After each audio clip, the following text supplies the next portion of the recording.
お疲れ様です。小道具です。今回紹介するのはこちら。カベコのボールペンです。1883年にドイツのハイデルベルグで創業したカベコ。動画で紹介するのはこれで4本目となります。早速スリーブから取り出しましょう。黒いブリキ缶の化粧箱。マットな質感がいいですね。スリーブにはカベコのロゴが3つでしたが、こちらはなんと4つ。ここまでブランドロゴを前面に押し出すブランドは他にないんじゃないでしょうか。最初は品がないなと思っていましたが、これはデザインの一部と考えればよく思えてきたので不思議です。サイドから見るとツートーンになっています。おしゃれですね。裏面にはカベコのオーナーであるグッドバレットの住所が印字されています。ボックスメイドインチャイナ。1883年に創業したカベコは1976年に経営難によりブランドの幕を閉じましたが、1994年に H&M グッドバレットがカベコブランドの名前を取得し、ブランドが復活します。では開けてみましょう。こちらはカベコのステッカー。こちらはカベコの年表。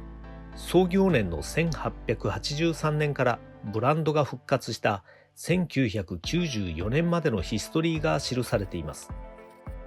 裏面は保証について。そしてこちらが取扱説明書です。さあ、お待たせしました。今回紹介するのはこちら。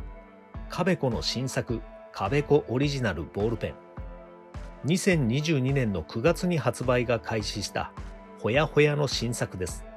価格は税込み13,200円。ショートボディに特徴的な8面体の軸はマットブラック。かっこいい。実はこういうのを待っていたんですよ。カベコといえば日本ではカベコスペシャルのメカニカルペンシルが学生の間で人気があり、ボールペンもあるんですが、私には細い。そしてノック式なのでなかなか手が出ないんですよね。その点で今回のカベコオリジナルはバッチリ好みのボールペンです。デザインを見ていきましょう。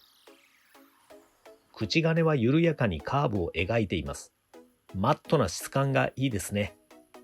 そして円から8面体にフォームを変える軸が美しい。ボディはアルミ製。カベコオリジナルジャーマニーの印字。そしてカベコの特徴的なクリップ。弓なりのクリップがペンに躍動感を与えていて、一目でカベコだとわかります。クリップでブランドがわかるのはいいですよね。クリップリングは細くてスタイリッシュ。天板に象眼されたカベコのロゴマーク。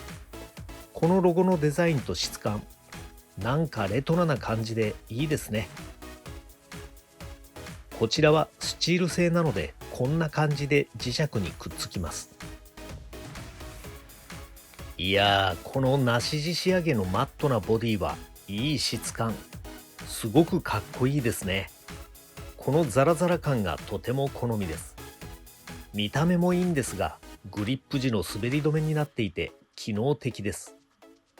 コンパクトなボディなのにしっかりと重みもあるんです。初めて持った瞬間からワクワクしています。8面体の軸は指の腹でしっかりホールドするのでとても持ちやすいです。手の中に収まるサイズ。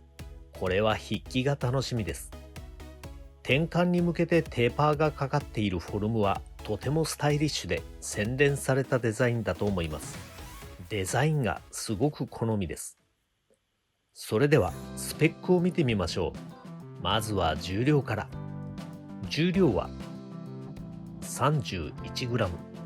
ほら、コンパクトなのに重さがあります。次に長さを計測します。ペン先を出した状態での長さは 130.5 ミリ。やっぱり短い。一般的な高級ボールペンの長さは140ミリ程度ですから10ミリくらい短いです。軸径を測ります。グリップ位置の軸径は 11.6 ミリ。ほら、太いんですよ。一般的なボールペンの軸径は10ミリ前後ですから良い感じの太軸です。重くて太い私の好みのスペックです。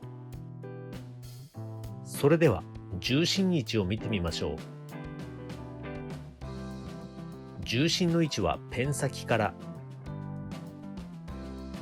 77ミリ。思ったよりも高重心。やや高い位置に重心があります。この辺り。そしてグリップするとこの辺りに重心がきます。ペンが短いので高重心といってもちょうどいい重心バランスだと思います。カベコオリジナルはツイスト式ボールペン。点幹部を回転させてペン先を繰り出します。硬い。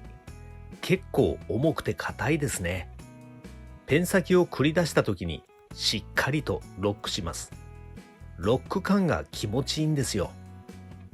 ロックを解除するとペン先をシュッと自動で収納します。収納音は控えめ。このツイスト感、硬くて指が滑りそうなんですけど、心地いい感覚なんですよね。ガツンとしたロック感に小気味よくシュッと収納するペン先。この回転フィール、なんか癖になりそうですね。つい手遊びをしてしまいます。いやー、回転フィールを伝えるのって難しいですね。これは完全に感覚的なものですからね。この握った時のフォルムもかっこいいですね。ショートボディに8面体の軸。点幹部分が細くなっているので、よりスタイリッシュに見えます。持ち心地もめっちゃ好みです。では、インクリフィルを見てみましょう。口金を回転させて取り出します。キュキュッと金属が擦れる音。これは微妙。上質さはありません。締結部は両側とも金属です。アルミのボディにマットブラックはかっこいい。そしてこちらがカベコオリジナルのソールインク1ミリ。先端にスプリングがついています。スプリングは少し外れにくくなっています。カベコのソールインクは国際標準 G2 タイプ、いわゆるパーカータイプです。G2 タイプのリフィルが搭載されていると好みのリフィルに交換できるのでいいですね。それでは元に戻しましょう。金属ネジが擦れます。このコリッとしたツイスト感がたまらない。かっこいい。ショートボディのボールペンで一番好きなフォルムかも。クリップを使ってみましょうか。ジャケットの内ポケットに差し込みます。指でクリップを持ち上げながら差し込むとスムーズに差し込むことができます。クリップが湾曲しているんで操作しやすいですね。この転換がかっこいいんですよ。ポケットから覗くこの眺めで気持ちが上がります。今度はノートの表紙に差し込んでみましょう。ノートはマルマンのニーモシネ。クリップを持ち上げなくてもすんなり差し込むことができますね。グリップ力もまあまあです。それでは筆記してみましょう。2022年の9月にリリースされたドイツブランドカベコの新作カベコオリジナルボールペンです。デザインも質感もスペックも私好みのボールペンです。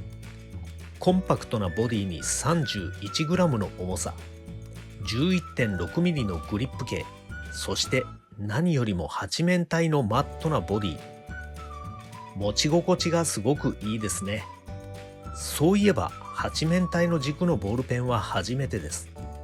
カランダッシュもロットリングも6面体ですし、8面体の軸がこんなに持ちやすいとは新発見です。あ、ロットリングの軸は丸でした。カベコのインクはソウルインク。私好みのねっとり系滑らか油性インクです。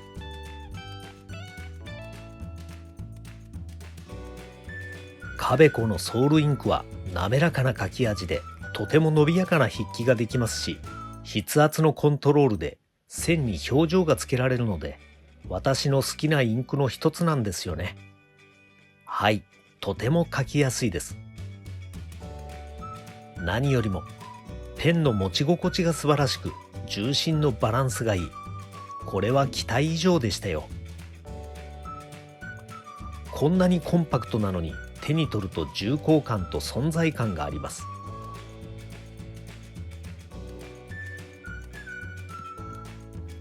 筆圧をかけずに筆記するとこんな感じで薄い線を引くことができます。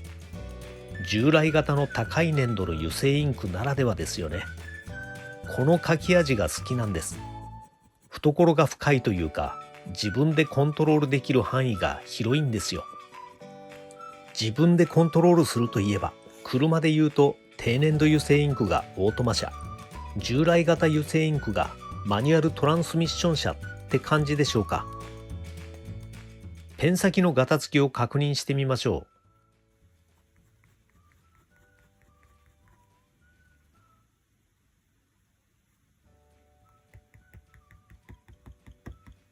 ガタつきません。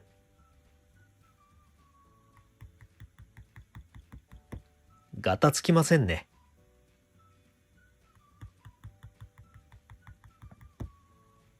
ガタつきません。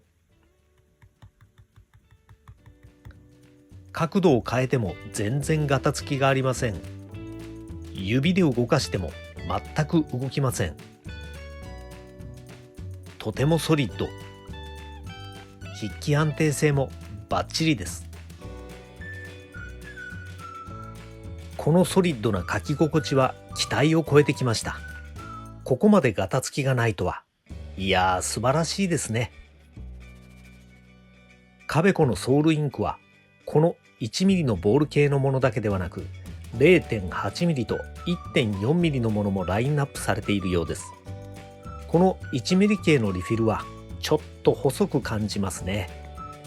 いつか 1.4mm のリフィルも試してみたいと思います。カベコオリジナルは機能的かつ情緒的。書いていて楽しくなるボールペンですね。ソリッドなアルミニウムのボディには高硬度で耐久性が高く、傷などに強いアルマイト処理が施されています。アルマイト処理は海外ではアノダイズ処理と言ったりするんですが、高級ペンのアルミ軸にはよく用いられる表面処理の方法です。私は6面体の軸よりも8面体の軸の方が握りやすいと感じます。触り心地が何とも心地よく癖になりそうですね。8面体で人気のあるカベコスペシャルはデザインは好みなんですけど、軸の太さが 10mm で私にはちょっと細いので手を出さなかったんですよね。そしてカベコスポーツのボールペンはちょっとずんぐりしてスタイリッシュさに欠けると感じておりまして、それが昨年の9月にカベコオリジナルがリリースされた時にはこれだと思ったんですよ。やっと来たかと。ショートボディは若干気になったものの、太さと重さが好みでした。実際にお迎えしてみるとボディの質感は期待以上でした。そして代理店のプリコのホームページでは軸径が 11mm と表記されていましたが、実際に測ってみると 11.6mm ありました。これは太軸好きの私にとっては嬉しい誤算。何よりもこのフォルム、このデザインがかっこいいんですよね。クロームのクリップ、そして壁子オリジナルジャーマニーの白い印地がマットブラックのボディのアクセントになっていていい感じ。この機能的なデザインは目を楽しませるだけではなく、使うことに喜びを感じさせます。さて、今回の動画はいかがだったでしょうか。このチャンネルは私の気持ちを上げてくれるボールペンを主観たっぷりに紹介しています。基本的にご紹介するボールペンはおすすめしておりません。あくまでも個人の好みをご紹介しております。共感してくださる方がいらっしゃれば嬉しいです。いろんな高級ボールペンを週に1回のペースで紹介していますので、高級ボールペンに興味のある方はぜひぜひチャンネル登録をお願いします。気軽にコメントを残していただけると嬉しいです。もしよかったら高評価もお願いします。それではまた次の動画でお会いしましょう。